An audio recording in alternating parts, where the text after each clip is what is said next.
Hello, कैसे हो आप लोग। मैं मनदीप गौतम टारगेट इंस्टीट्यूट के ऑफिशियल चैनल पर आप लोगों का हार्दिक स्वागत करता हूं। जैसे कि हमारे यहाँ के बच्चे काफ़ी बच्चे आर्मी की तैयारी कर रहे हैं, लेकिन वो अपना फिजिकल तो अच्छा कर लेते हैं और अपने एग्ज़ाम की तैयारी नहीं कर पाते। तो ये देखते हुए कि आप फिजिकल के साथ साथ एग्ज़ाम की भी तैयारी कर सको, तो हमने आपके सिलेबस के अकॉर्डिंग एक परफॉर्मा तैयार किया हुआ है और सेट वाइज आपको वो चीज़ें हम देंगे।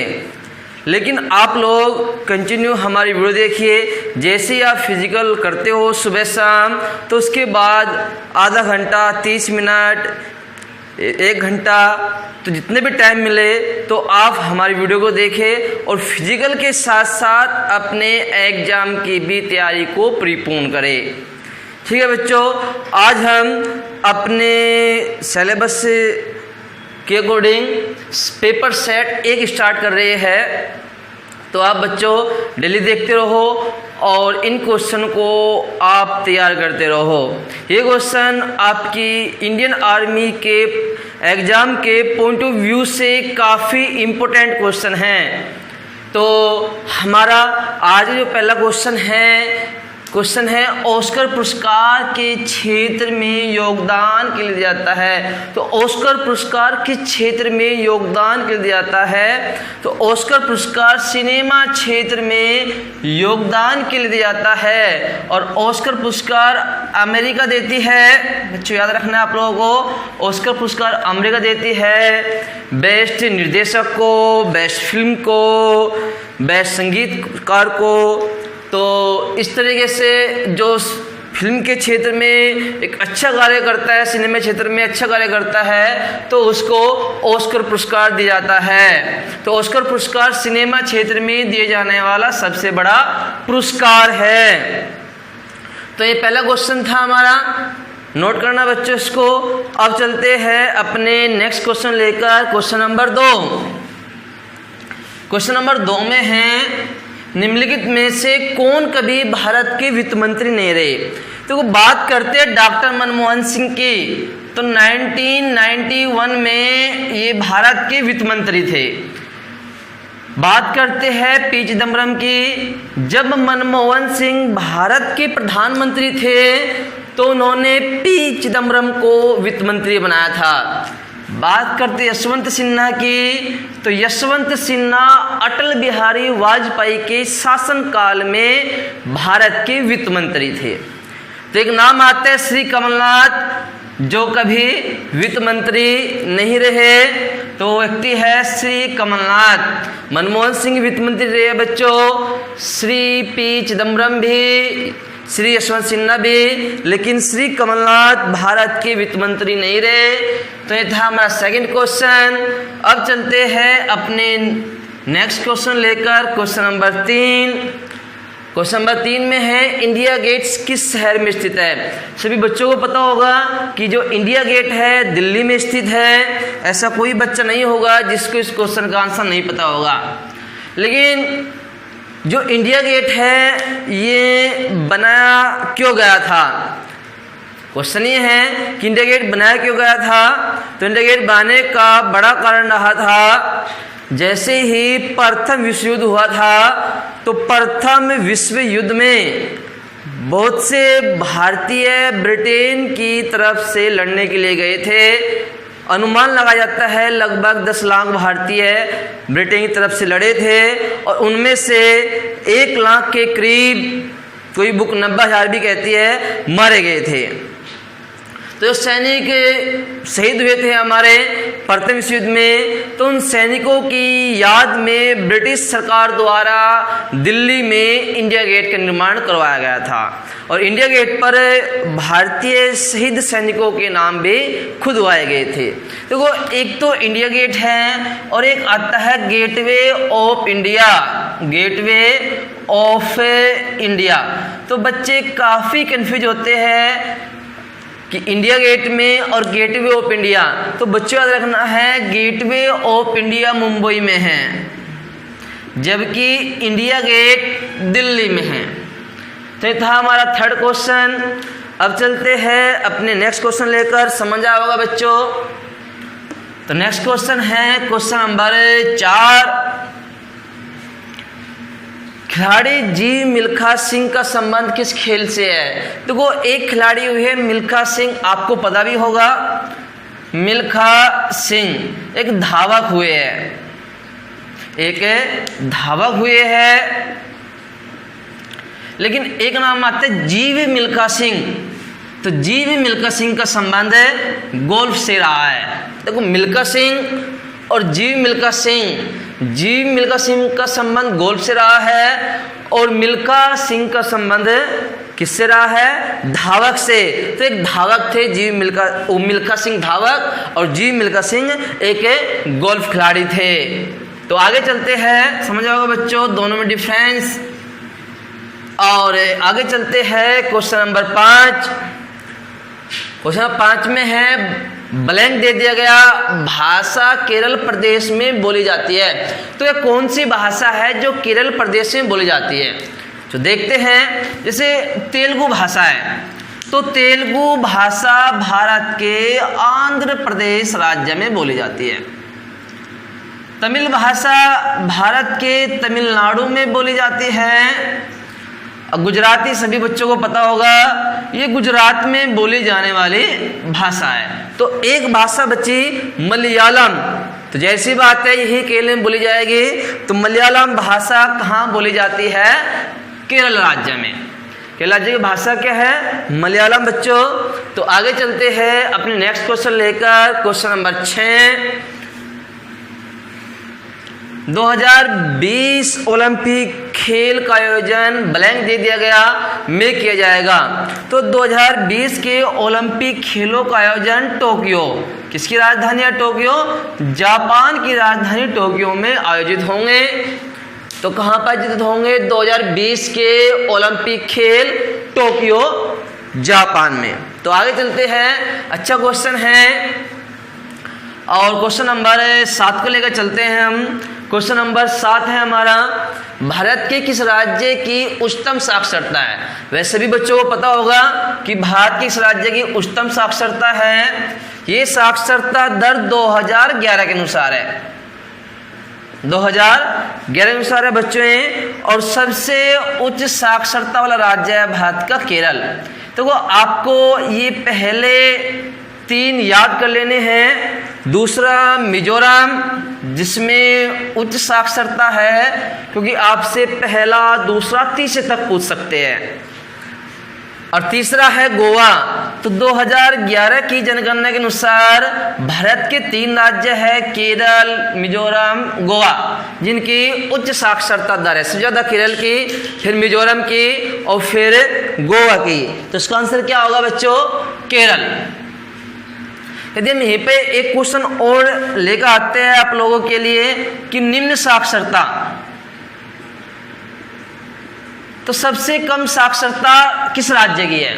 तो बच्चों किस राज्य की है? बिहार की। बिहार की साक्षरता दर सबसे कम है,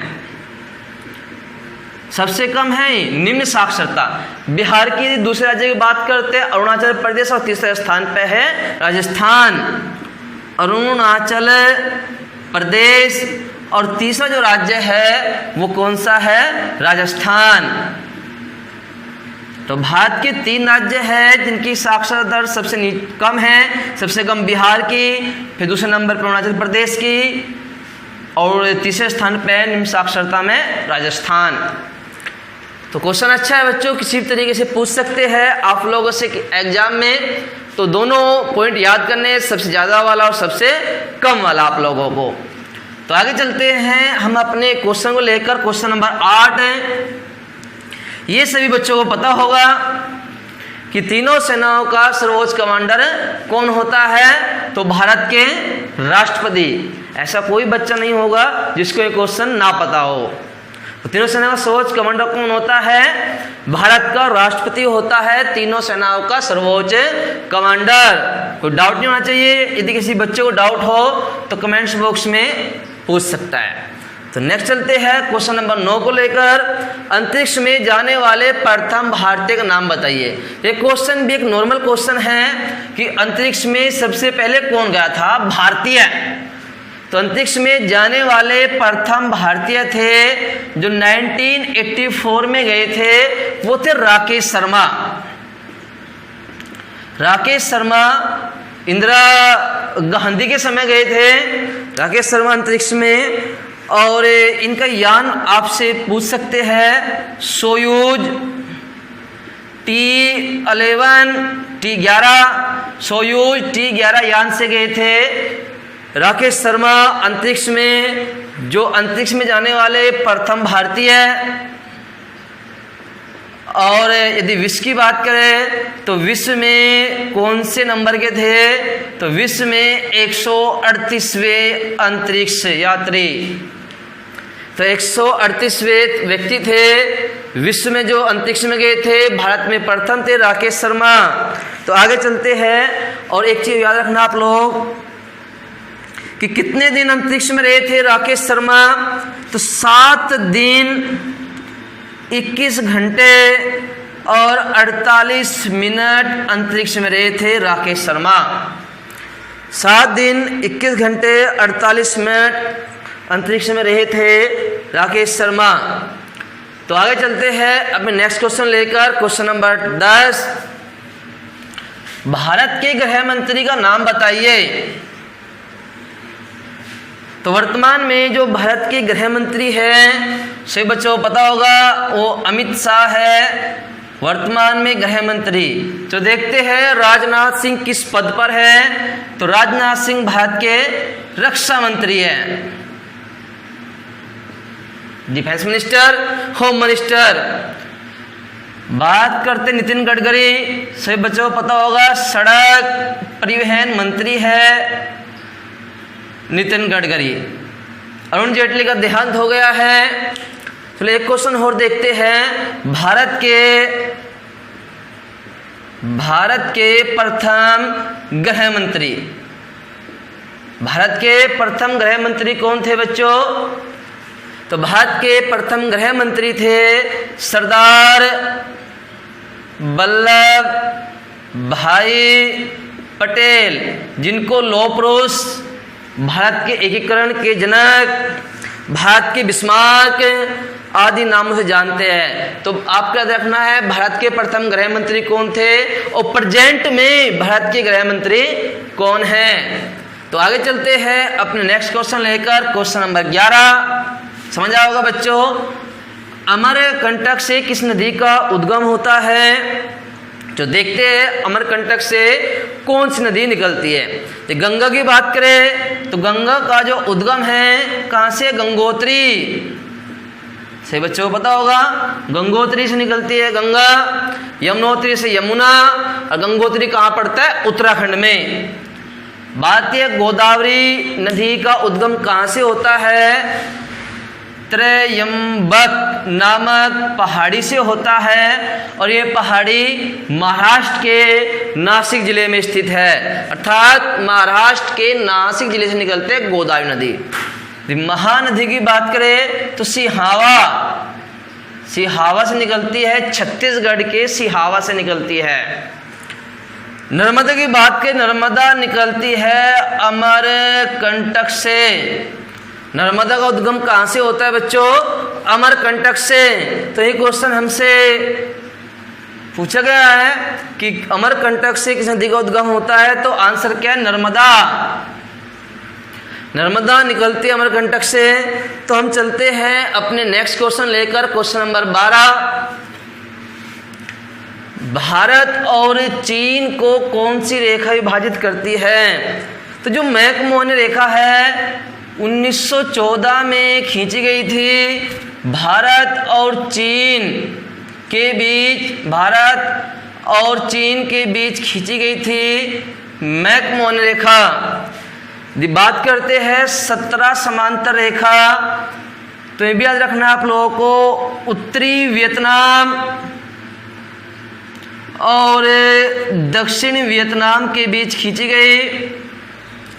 और भारतीय डूरंड रेखा की तो डूरंड रेखा, देखो जब भारत स्वतंत्र नहीं हुआ था, भारत की स्वतंत्रता से पूर्व जब तक भारत स्वतंत्र नहीं हुआ था तो पाकिस्तान भी नहीं बना था, तो स्वतंत्रता से पूर्व ये डूरंड रेखा ब्रिटिश भारत, मतलब वो भारत जो ब्रिटेन गुलाम था, उस समय पाकिस्तान भी भारत में ही था, ब्रिटिश भारत और अफगानिस्तान के मध्य थी।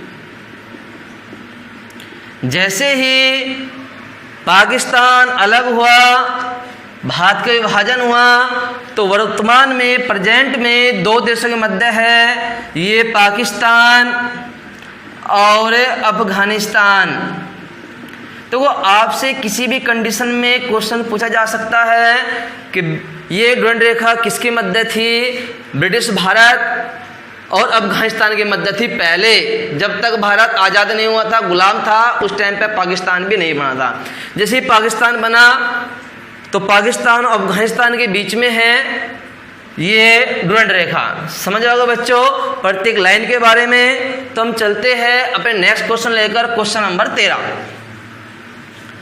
क्वेश्चन नंबर 13 में है, क्वेश्चन नंबर 13 में है, क्वेश्चन नंबर 13, विक्टोरिया मेमोरियल कहाँ पर स्थित है? तो जो विक्टोरिया मेमोरियल है ये 1906 से बनना प्रारंभ हुआ था और 1921 में कंप्लीट हुआ था।